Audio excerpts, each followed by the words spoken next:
Hi, I am the Innovative Arts teacher here in Pine Island Middle School, and I want to share everything that I know about using 3D printers in a classroom. There's so much that I've learned over the past few years using expensive and cheap machines, buying different filaments, planning it, all the systems that I've come up with for helping students turn stuff in and getting to the printer without being a big burden on me. I've got a lot to share, and I want to help other teachers get started 3D printing in their classrooms. So here's what we're going to be talking about. We'll be going through what are the best printers, in my opinion. How much can you print and how much will it cost per project? Briefly touch on how to teach 3D modeling. There are pro tips that I've picked up over the years, and we'll be taking it further. So let's get started. So you might be wondering, how much is it going to cost to keep these printers running? How much are we going to spend as a classroom?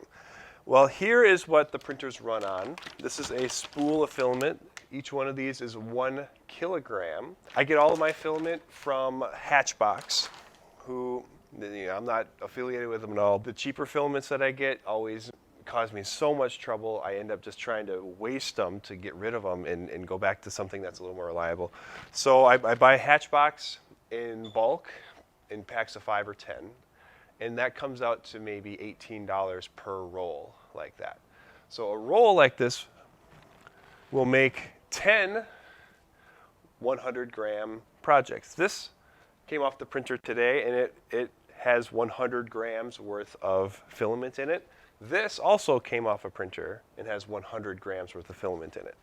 If we take a look, there's going to be a cat project. These 3 come together to make a cat project. Here's a different little kitten that's going to be put together with a dowel rod.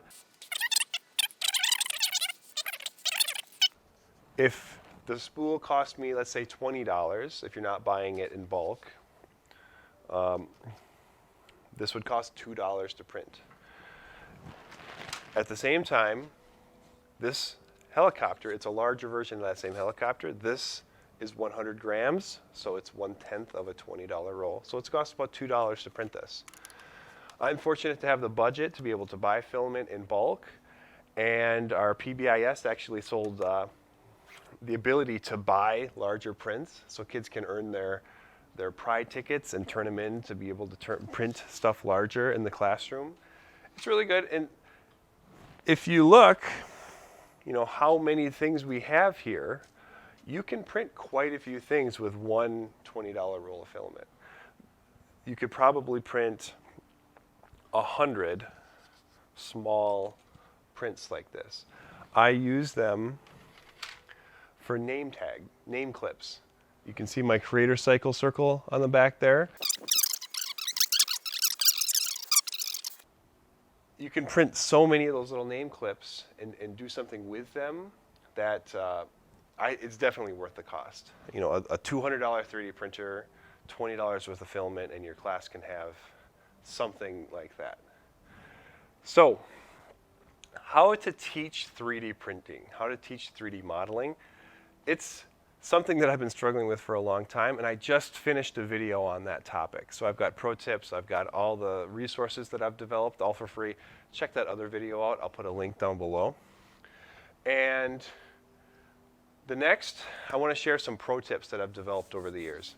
So you need to be able to set your expectations in your classroom. You don't want your students trying to print the very first thing that they design, for example.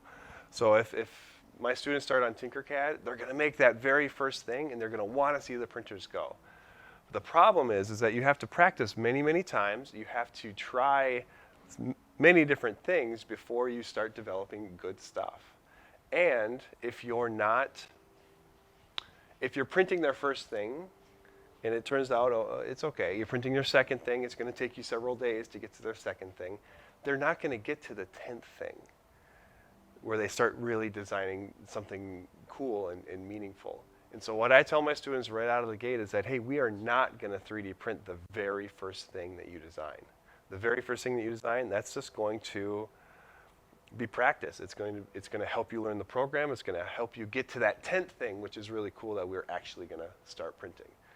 And after they get over it, they realize, okay, this is good because now I don't have to have something perfect right away. So I actually don't run my printers the first couple of weeks of school, just because when those printers start up, the anxiety level goes way up.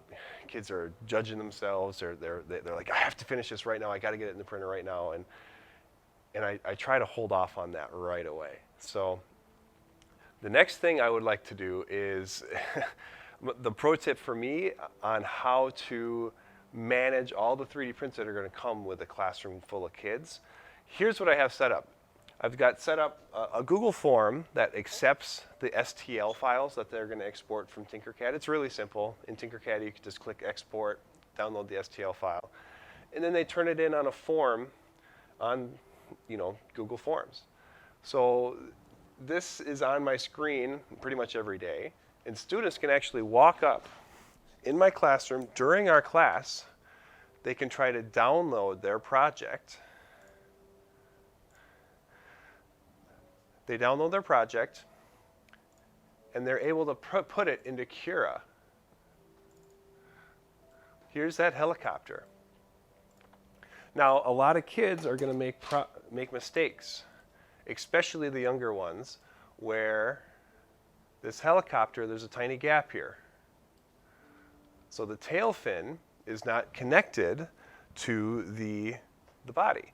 And if I saw it before we printed it, we would have, corrected it. The kid would have sent it in. We probably could have got it printing the same day. But mistakes like this are really hard to communicate to kids when they're not in the room thinking about it right now. If you try to send them an email, they might not see it. If you try to remember to say it to them, they might be thinking about something else, or it adds so much to you to be trying to figure out how to print each kid's project after the fact, that it's way better to have them putting them directly in, or just train a couple of students to put them in, and then you can take a look at them while those kids are in the room. Hey Eddie, come up here. Let's fix this thing really quick, get it turned back in. Because it's been a stressful couple of years before I figured out it has to happen during class with the kids present and seeing what you're seeing. The benefit is that you can have students who then take the SD card. So if I actually wanted to print this, I need to hit slice. The program I'm using is called Cura. It's free. It's not that difficult to use. After I slice it, see this right here is going to take 18 grams. So if it's 20 grams, you can print 50 of these for, one spool of filament. You click Saved Removable Disk, and in my case, there's the SD card back here. So that little micro SD card is what goes into the printer, and you just find the file and print it. Students are able to run the system. In fact, once the kids learn how to actually run it, they use it so much more that you have to start limiting them and saying, okay, you have to show me every time you're going to print something, because they'll print something every day. They'll start factory farming stuff out. And it's a good problem to have, but it can get expensive. So during class is when I do this.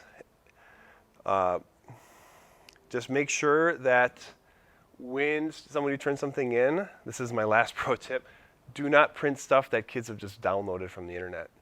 Even if it's, that kid that you're really trying to, if you're 3D printing this epic car that a kid took 10 seconds to Google, download, and turn into you, and someone else is making their first car, which doesn't turn out very nice the first time, there's not going to be much of a comparison. So as a blanket rule, I do not print anything that kids did not design themselves. And if you say it from the beginning, it's not a gray area. Because as soon as you print one cool little toy for a kid, there's 20 other kids who, I want a cool toy too. And it's a big can of worms. Well, if you're going to try to take this further, and you're going to try to make this, something that really happens in your classroom, make sure that you are having kids design projects that have many parts. You can make parts for machines. For example, we have these little motors in my classroom to motorize our projects. And I had to 3D print this part for the front so that it's easy for kids to attach something to the machine. So I've 3D printed this puck that can have multiple different kind of outputs, but I've also 3D printed just a sleeve that a dowel rod could fit into. So if somebody's making this into a car, for example, they just grab the motor, put the sleeve on it, stick a dowel rod in it, and then their wheel can go on the dowel rod. So you can start 3D printing little parts for larger projects. And that's probably the number one use you should have for 3D printing is getting kids to think in terms of larger projects that are more interesting than, you know, just that one piece trinket that's going to be all one color.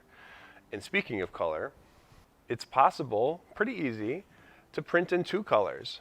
So this kid designed their name tag, and we printed it in 2 colors at the same time as this student, where we made the yin-yang. I've got a different video showing how this works. And what happens is that the 3D printer prints up to the bottom level, and then you have to pause it, or you can have the program pause it. You take the black filament out in this case, and we put green filament in, and then it finished all the top layers in green.